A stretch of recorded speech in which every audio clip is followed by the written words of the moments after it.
नमस्कार साथियों, मैं doctor Manoj Ahuja Ahuja news channel में आपका हार्दिक अभिनंदन करता हूं। आहूजा न्यूज बुलेटिन देखने से पहले हम आपको बता दें, हमारा न्यूज चैनल कोई प्रोफेशनल चैनल नहीं है। कानून की विशेष जानकारियां दिखाना, मौजूदा विधानसभा से संबंधित महत्वपूर्ण खबरें दिखाना और हमसे जो लोग जुड़े हुए हैं, हमारे सब्सक्राइबर्स, हमारे मित्र, हमारे शुभचिंतक, उनसे जुड़ी हुई महत्वपूर्ण खबरें दिखाना हमारे आहूजा न्यूज चैनल की पहली प्राथमिकता में शामिल है।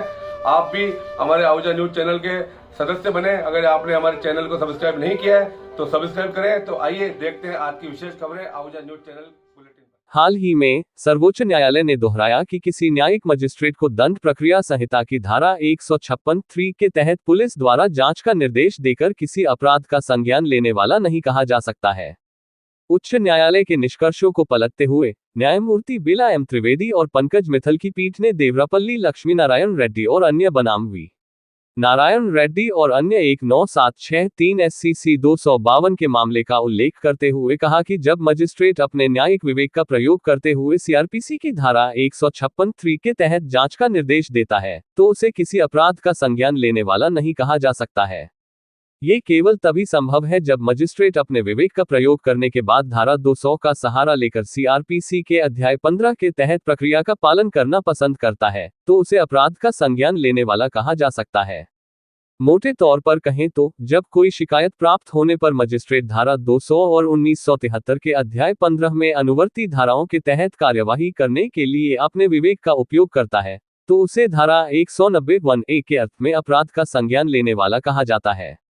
यदि अध्याय 15 के तहत कार्यवाही करने के बजाय उसने न्यायिक विवेक का प्रयोग करते हुए किसी अन्य प्रकार की कार्रवाई की है, जैसे कि जांच के उद्देश्य से तलाशी वारंट जारी करना या धारा 156(3) के तहत पुलिस द्वारा जांच का आदेश देना, तो उसे किसी अपराध का संज्ञान लेने वाला नहीं कहा जा सकता, न्यायालय ने देवरपल्ली लक्ष्मी नारायण रेड्डी में कहा।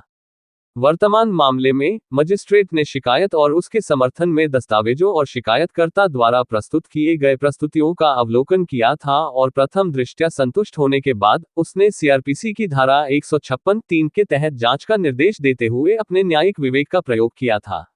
मजिस्ट्रेट के निर्णय के विरुद्ध अभियुक्त ने उच्च न्यायालय के समक्ष धारा 482 CRPC याचिका प्रस्तुत की। उच्च न्यायालय ने याचिका स्वीकार कर ली तथा पुलिस जांच का निर्देश देने वाले मजिस्ट्रेट के आदेश को निरस्त कर दिया। सर्वोच्च न्यायालय ने माना कि उच्च न्यायालय को इस मामले में धारा 482 CRPC के अंतर्गत अपनी विवेकाधीन शक्तियों का प्रयोग नहीं करना चाहिए था। ऐसा आदेश मजिस्ट्रेट का आदेश न्याय संगत, कानूनी तथा उचित होने के कारण उच्च न्यायालय को इसमें हस्तक्षेप नहीं करना चाहिए था, विशेषकर धारा 482 CRPC के अंतर्गत सीमित शक्तियों का प्रयोग करते समय न्यायालय ने माना। तदनुसार न्यायालय ने शिकायतकर्ता की अपील स्वीकार कर ली तथा पुलिस जांच का निर्देश देने वाले मजिस्ट्रेट के आदेश को बहाल कर दिया। केस का शीर्षक message SS Infratech private limited बनाम तेलंगाना राज्य एवं अन्य।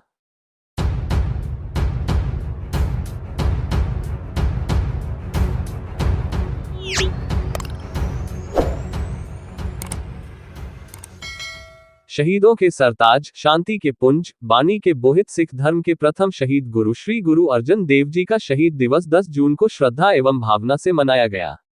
इस अवसर पर विजयनगर गुरुद्वारा प्रबंधक कमेटी की ओर से 10 जून सोमवार को सुबह 10 बजे से विजयनगर में पीपली चौराहे पर छबील, ठंडा मीठा शरबत का आयोजन किया गया और चावल का प्रसाद वितरित किया गया। सभी राहगीरों, व्यापारियों, किसानों, यात्रियों ने बड़े प्यार और श्रद्धा से प्रसाद ग्रहण किया। विजयनगर गुरुद्वारा प्रबंधक कमेटी के प्रधान धर्मवीर सिंह, सचिव सिमरप्रीत सिंह, खजांची गुरुबख्श सिंह ने बताया कि इस दिन गुरु जी को गर्म तवे पर बैठाकर शरीर पर गर्म रेत डालकर शहीद किया गया था। धन धन श्री गुरु अर्जन देव साहिब जी की शहादत को नमन करते हुए एवं उनके दिखाए गए सेवा के मार्ग पर चलते हुए भीषण गर्मी में मानवता की सेवा के उद्देश्य से ठंडे शरबत की सेवा का लंगर लगाया जाता है। समाज के कुलदीप सिंह सलूजा, रघुवीर सिंह टुटेजा, महेंद्र सिंह, कृपाल सिंह, रविंद्र सिंह, हरप्रीत सिंह, मनिंदर सिंह, हरभजन सिंह, विकास शर्मा, हीरा भाई गंगटानी, नवीन आडवाणी, गुरबख्श मोटवानी, पत्रकार कमलेश जी वैष्णव, शुभम वर्मा एवं मातृशक्ति के जोगेंद्र कौर, परमजीत कौर, सुप्रीत कौर, अमरजीत कौर, राखी कौर, कवलजीत कौर, रेणुजी शर्मा ने सेवा कार्यों में योगदान देकर पुण्य प्राप्त किया।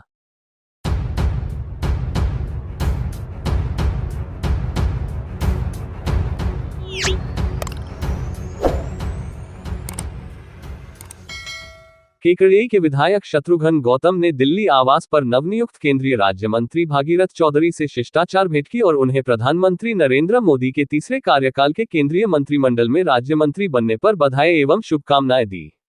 इस दौरान दोनों नेताओं के बीच केकड़ी विधानसभा क्षेत्र के विकास को लेकर सार्थक चर्चा हुई।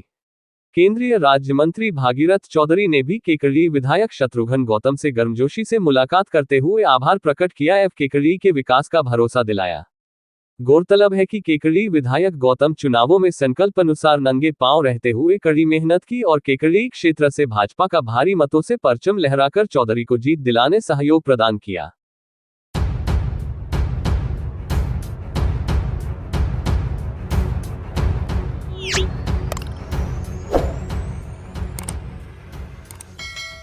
प्रधानमंत्री नरेंद्र मोदी के तीसरी बार प्रधानमंत्री के रूप में तथा अजमेर सांसद भागीरथ चौधरी के केंद्रीय मंत्री परिषद में शपथ ग्रहण के अवसर पर मंडल अध्यक्ष अनिल राठी के नेतृत्व में भारतीय जनता पार्टी केकड़ी शहर मंडल द्वारा रविवार की रात्रि को घंटाघर केकड़ी पर भव्य आतिशबाजी कर एक दूसरे का मुंह मीठा करवाकर जश्न मनाया गया। इस मौके पर मंडल अध्यक्ष अनिल राठी ने कहा कि प्रधानमंत्री नरेंद्र मोदी ने पूरे विश्व में भारत का मान बढ़ाया और देश की जनता को प्रधानमंत्री नरेंद्र मोदी के नेशन वजन कल्याणकारी योजनाओं पर विश्वास और मजबूत हुआ। इसी के फलस्वरूप लगातार तीसरी बार प्रधानमंत्री नरेंद्र मोदी ने भारत के प्रधानमंत्री के रूप में शपथ ग्रहण की, जिसको लेकर पूरे देश ही नहीं विदेशों में भी उत्सुकता के साथ जश्न के रूप में मनाया गया और अजमेर सांसद भागीरथ चौधरी द्वारा लगातार दूसरी बार संसद के रूप में जीतने के बाद नरेंद्र मोदी मंत्रिमंडल में मंत्री के रूप में शपथ लेने पर अजमेर जिले का गौरव बढ़ा है तथा इसके बाद आने वाले समय में केंद्रीय मंत्री भागीरथ चौधरी व केकड़ी विधायक शत्रुघ्न गौतम के कुशल नेतृत्व में डबल इंजन की सरकार के राज में जिले का कायाकल्प होगा तथा अनेकों जनकल्याणकारी योजनाएं मूर्त रूप लेगी।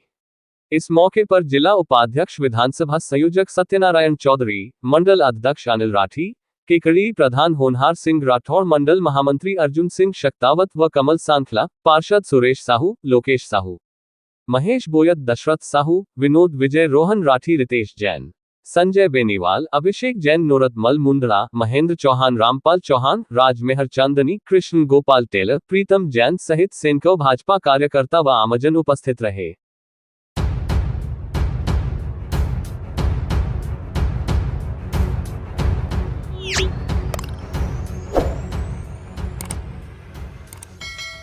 कायर विश्राम स्थली में सोमवार को कैडेट्स को health and hygiene, fire fighting और खेलकूद प्रतियोगिता के तहत विभिन्न प्रकार की गतिविधियां करवाई गई। कैंप कमांडेंट कर्नल सोबित घोष ने बताया कि सोमवार को कैडेट्स को जिला अग्निशमन केंद्र के फायरमैन को बुलाकर फायर फाइटिंग की जानकारी प्रदान की गई। फायरमैन सुंदर सिंह, मुकेश कुमार चौधरी, मुकेश भाकर, लोकेश मीणा ने कैडेट्स को बताया कि आज कितने प्रकार की होती है और आज से कैसे बचा जा सकता है। उन्होंने बताया कि कैडेट समाज के विभिन्न क्षेत्र से राष्ट्रीय कैडेट कोर में शामिल होते हैं। सामाजिक सुरक्षा का प्रशिक्षण कैडेट्स को कैंप के दौरान प्रदान किया जाता है ताकि सामाजिक जीवन में अग्निकांड जैसी दुर्घटना होने पर कैडेट्स द्वारा इसकी तीव्रता को कम कर जान और माल की सुरक्षा की जा सके। गैस सिलेंडर में आग लगने पर, लकड़ी की आग होने पर, प्लास्टिक की आग होने पर, पेट्रोलियम पदार्थ में लगी आग, केमिकल में लगी आग से किस प्रकार काबू पाया जा सकता है। इस अवसर पर कैडेट्स ने आग बुझाने से संबंधित अपनी जिज्ञासाओं को लेकर अनेक प्रश्न किए, जिन्हें फायर फाइटर ने उत्तर के माध्यम से बात कर उनके जिज्ञासा को शांत किया। दोपहर के सेशन में कैडेट्स को मुख्य चिकित्सा एवं स्वास्थ्य अधिकारी अजमेर जिले के मनोज कुमार गुर्जर द्वारा स्वास्थ्य और स्वच्छता विषय पर जानकारी प्रदान की गई। उन्होंने बताया कि कैडेट स्वास्थ्य और स्वच्छता का ध्यान रखते हुए समाज में जन जागरण के माध्यम से अनेक प्रकार के गंभीर बीमारियों से समाज को बचा सकते हैं। राष्ट्रीय कैडेट कोर की जिम्मेदारी अन्य समाज के व्यक्तियों से अधिक होती है। ऐसे में राष्ट्रीय कैडेट कोर के कैडेट्स को विभिन्न कैंपों के माध्यम से सामाजिक सुरक्षा, स्वास्थ्य और स्वच्छता की जानकारी देकर उन्हें प्रशिक्षण प्रदान किया जाता है। Deputy camp commandant colonel YS Chauhan ने बताया कि कैंप में कैडेट्स जमकर प्रशिक्षण प्राप्त कर रहे हैं। हथियार के साथ गार्ड ऑफ ऑनर की तैयारी में कैडेट्स रुचि ले रहे हैं। शाम को विभिन्न स्कूलों और कॉलेज के विद्यार्थियों के बीच रास्ता कसी प्रतियोगिता का आयोजन किया गया, जिसमें कैडेट्स ने रस्सी खींचकर भारत माता की जयकारे लगाए। कॉलेज विद्यार्थियों में छात्र कैडेट्स की रस्सा कस्सी का मैच बहुत रोमांचित रहा। उन्होंने बताया कि सांस्कृतिक कार्यक्रम के लिए भी कैडेट्स जमकर अभ्यास कर रहे हैं। राजस्थानी कला एवं संस्कृति से संबंधित सांस्कृतिक कार्यक्रमों का अभ्यास कर कैडेट्स अपनी संस्कृति से रूबरू हो रहे हैं। घूमर के साथ 13 ताली, चरी नृत्य, कालबेलिया नृत्य सहित राष्ट्रभक्ति से उत्प्रोत गीतों पर कैडेट अपनी प्रस्तुतियां तैयार कर रहे हैं, जिन्हें कैंप के समापन अवसर पर प्रस्तुत किया जाएगा। सर्वश्रेष्ठ प्रस्तुति करने वाले कैडेट्स को सम्मानित किया जाएगा।